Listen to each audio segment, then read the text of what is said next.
Oui. Justement, c'est l'occasion de poser quelques questions, éventuellement quelques échanges, avant de passer la parole à Guylaine Zavelli pour la suite de notre réflexion. C'est très riche. Il y a beaucoup d'informations qui vous sont données d'un seul coup, donc effectivement, elles peuvent partir dans tous les sens. J'invite éventuellement les personnes autour de cette table rectangulaire à intervenir si elles le souhaitent, à poser d'autres questions. Y a-t-il quelqu'un qui souhaite démarrer? D'accord. Je reviens à Claude François.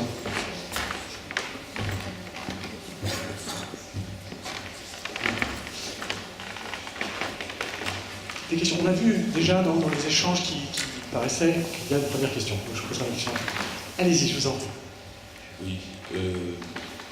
Comme Montas, j'enseigne en collège et j'ai participé pendant 5 ans à un groupe qui était un groupe national de travail sur les nouvelles technologies, et j'ai l'impression que à chaque fois qu'on trouve un nouvel outil, on dit on n'est qu'au début. C'est un peu... Alors la question que je pose, c'est celle-là. Est-ce que quand on fait travailler les élèves, effectivement, et qu'ils travaillent pendant toute une heure de façon très très active, et que nous-mêmes on travaille pendant toute une heure de façon très très active avec eux, est-ce que on peut faire ça très longtemps? Ou est-ce que c'est pas, bon, il y a l'attrait, 2, s'ils peuvent réellement travailler comme ça, est-ce qu'au bout de 4 heures de cours, ils ne seraient pas épuisés? En fait, c'est ce que je constate quand je travaille en salle informatique avec les élèves. Bien. Serge? C'est plutôt moi que la question. Alors, effectivement, je pense qu'on ne peut pas travailler de cette façon tout le temps. En revanche, il y a des périodes de relais. Par exemple, je me suis aperçu que le fait de travailler de façon individualisée et de façon intense et continue, parce que grosso modo la machine relance ce travail, ça prépare aussi les esprits à ce que j'appelle les séances relais, où on essaie de mettre en commun ceux qu'ils ont tous trouvé. Et à un certain moment, on s'aperçoit que les esprits sont tellement bien préparés que si nous on apporte quelque chose de façon magistrale, alors ça rentrera comme dans du beurre. Et donc, à mon avis, effectivement, moi j'ai alterné de temps en temps des séances de reprise où je savais qu'ils avaient à peu près tout compris, que les esprits étaient vraiment prêts. Et là, je pouvais faire une demi-heure de cours magistral parce que je savais qu'ils écouteraient, parce qu'ils en avaient besoin. Le cours magistral correspondait à un désir de leur part. Et donc là, c'est ce que je disais tout à l'heure sur le GFEN. Si le numérique fait naître chez les élèves et chez le professeur un désir de cours magistral, pourquoi pas? Il ne faut pas non plus que la pédagogie, ça soit toujours « je sais mais je ne te dirai pas ». Là, ils ont envie de savoir, ils savent que la solution la plus simple maintenant, c'est que je leur dise, parce qu'ils vont parfaitement comprendre, ils ont vu quel était le problème, ils vont parfaitement comprendre ce que c'est que la philosophie optimiste selon Pangloss et Leibniz, et quand je leur dirai, et ça fera écho avec ce qu'ils ont cherché. Et donc là, effectivement, c'est plus reposant par le professeur, parce que c'est ce qu'on sait faire plus facilement, pareil. Et pour les élèves, c'est assez reposant aussi, parce que le terrain est préparé. Alors, je ne sais pas si j'ai bien répondu à la question, mais effectivement, la séance sur iPad pendant 1 heure, 2 heures, si c'est vraiment du travail, c'est épuisant. En plus, il y a des problèmes de fatigue oculaire qui fait que certains, de temps en temps, mettaient l'iPad de côté et revenaient au livre. Parce qu'effectivement, l'avantage de l'iPad, c'est que c'est une sorte de périphérique. Hein. On n'est pas en salle informatique, et c'est une espèce d'atmosphère un peu trop technologique, entre guillemets. Il y a la table, il y a le voisin, il y a l'iPad, il y a le livre, il y a le cours. Et donc on peut naviguer d'un périphérique à l'autre, et effectivement, là, il y a plus de souplesse et plus d'agrément. Moi, je voulais parler justement aussi de la disponibilité psychique des élèves. Vous avez, je parle au niveau du collège ou du lycée, des classes juste énormes. Moi, j'en ai 13 avec des troubles psychiques. Il est clair que si les élèves passent d'une discipline à une autre et font partout de la pédagogie inversée ou des capsules, je pense qu'à 5 heures le soir, ils vont juste péter le câble. Ils vont juste plus supporter. Et nous, on sait très bien qu'à l'intérieur même d'une discipline, d'une œuvre de cours, on ne va pas faire que de la capsule vidéo, on ne va pas faire que de l'ordinateur ou de la tablette, etc. On a bien une séance de préparation où on va avoir un bout de magistral, un bout d'interaction, un bout de gestion de pédagogie en groupe ou par groupe, où il va y avoir un retour individualisé, etc. Donc c'est toutes ces pédagogies à l'intérieur même du séance qui va faire que oui, alors on peut peut-être à chaque heure de cours, à chaque discipline, varier. On est bien dans une variation, dans une grande variété de pédagogie. Et c'est peut-être là où la motivation va rentrer en jeu au niveau de l'élève et où les savoirs vont être là par derrière. Ne les oublions pas, que ce soit savoir-être, savoir-faire et puis les compétences. Mais je pense que là, après j'en viens au disciplinaire, les matières elles peuvent se recouper, la pédagogie de projet elle est bien là, où on peut très bien, en histoire, en géo, en histoire des arts, parce que je connais un petit peu le programme français, on peut s'associer et travailler en collaboration justement. Et je pense que c'est là où est la richesse, pour qu'il y ait une disponibilité psychique de tous nos élèves. Merci. Jean-Michel Leclerc, vous voulez intervenir? J'ai un fil maintenant. Oui, c'était pas spécifiquement sur cette question, mais c'est sur peut-être une réaction par rapport à ce qui a été dit. Moi, il y a quelque chose qui me semble important, c'est quelle est la place de l'enseignant finalement dans l'arrivée de services numériques innovants qui, on va dire, sont grand public. On le voit bien sur les aspects technologiques, quand les matériels arrivent, nous posons la question de comment utiliser ces matériels, on l'avait avec les tablettes, dans un contexte pédagogique, dans un contexte d'apprentissage. Le service que je vous ai présenté tout à l'heure pose question du positionnement de l'enseignant, c'est-à-dire on a à la fois le positionnement de l'enseignant, j'allais dire, pour prendre une analogie technologique, en front office, c'est-à-dire comment l'enseignant accompagne l'élève à l'usage de ce service. Donc quel est le niveau de connaissance de l'enseignant sur comment ce service fonctionne, parce que pour accompagner correctement un élève, il faut connaître finalement le fonctionnement du service. Et puis le positionnement de l'enseignant en back-office, c'est-à-dire comment l'enseignant qui est derrière finalement le service, ou comment les enseignants s'emparent de ces services.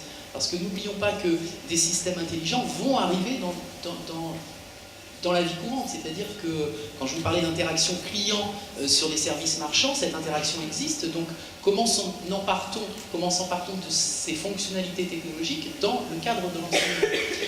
On voit apparaître également des travaux sur la cartographie des savoirs, c'est-à-dire les systèmes qui vont arriver dans les années proches, c'est des systèmes qui vont tracer très précisément les parcours d'élèves dans des systèmes numériques, dans des parcours de ressources, et en fonction des items et des parcours des élèves, vont lui proposer une réponse ou un accompagnement spécifique.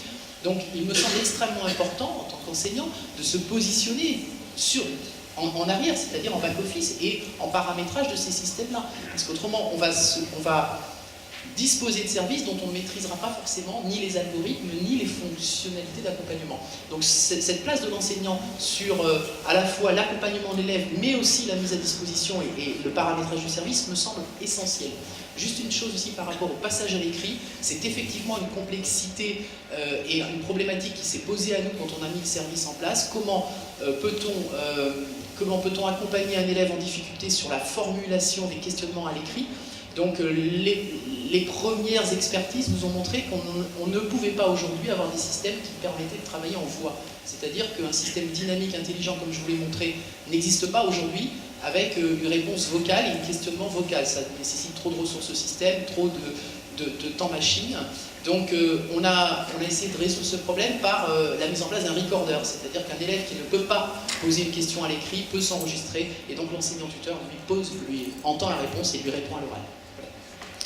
Bien sûr. Alors, on ne saurait tarder à passer à l'intervention de Bonny. Juste peut-être une question.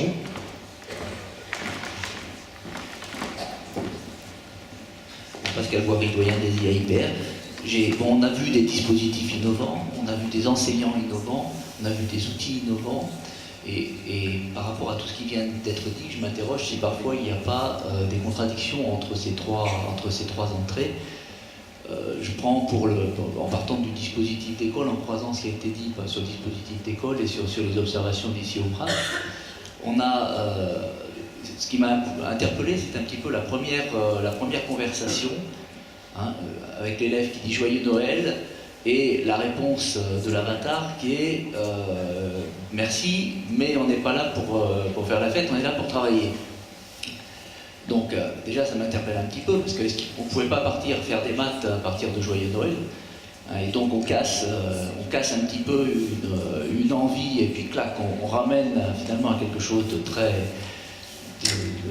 retour sur le terrain et retour un petit peu terre à terre. Donc là, est-ce qu'il n'y a pas un manque d'innovation? Le dispositif est innovant, mais est-ce que derrière, il n'y a pas un manque d'innovation?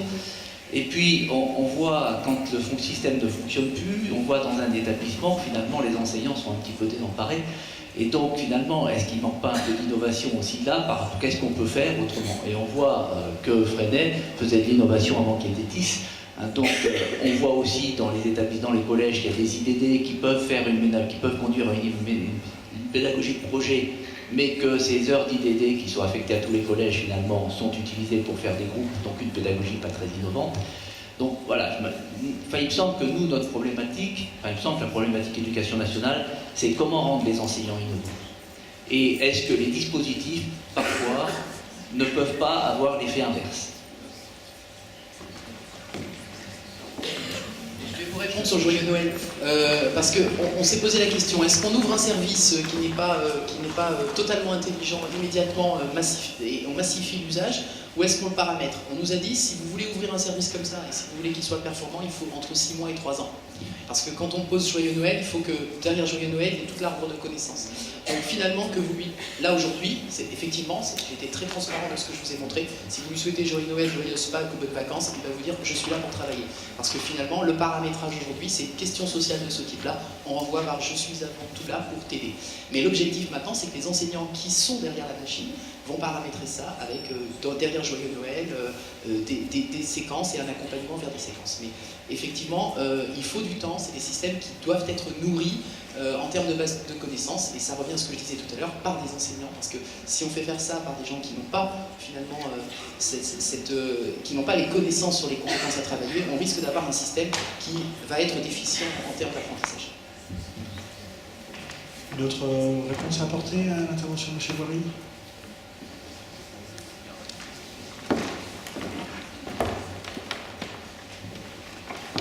L'idée, effectivement, c'est qu'on n'a pas attendu le numérique pour innover. Hein, c'est ce que vous voulez dire, on est bien d'accord. Et Madame disait aussi que la pédagogie projet et le travail sur les compétences, c'est ancien.